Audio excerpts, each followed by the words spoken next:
Hello my dear friends, welcome back. I hope that you're all well, safe and sound, and that you're ready for yet another awesome Paracord project. For today's project, we're going to use this gold Paracord 550. But before we start, if you want to learn how to make this beautiful Paracord bracelet I'm wearing today, the full tutorial you have in the top right corner information cards, also down below in the description box of this video. The credit and inspiration for this project came from our friend Mark over the Paracord Guild, so make sure to check the description box down below where I will post the links to Mark's profile. So that being said, we're gonna start. We're gonna take this end and then we're gonna simply twist it and create a loop or a bite as you wish.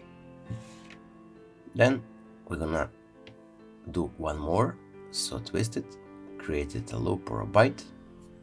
Let me zoom so you can clearly see. Okay. So from here, we're gonna cross it like this, and then we're gonna take this side here, or this side of a strand, this section, and we're gonna pull it to the top.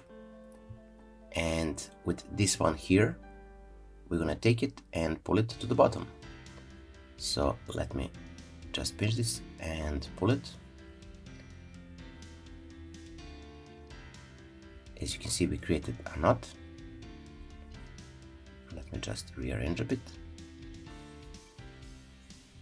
We're gonna tie this. And now we're gonna start with our knitting process. So we're gonna take the working end, the longer one, and we're gonna create the similar loop like we have here. So simply around and through. Then we're gonna pull this newly created bite through this loop here, like so.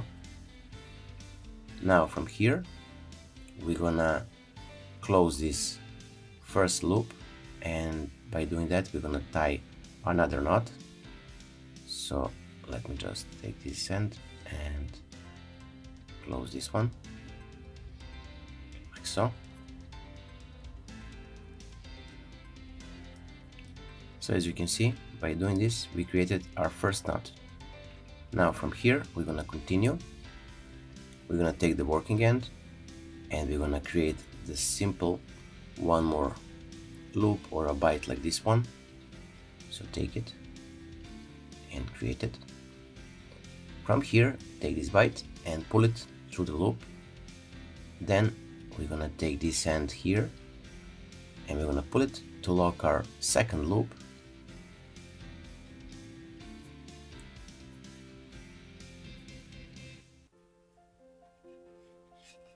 As simple as that.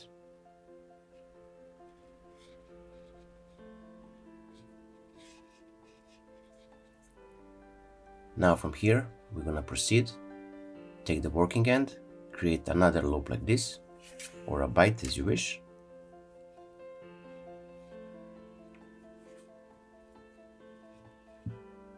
And then pull it through.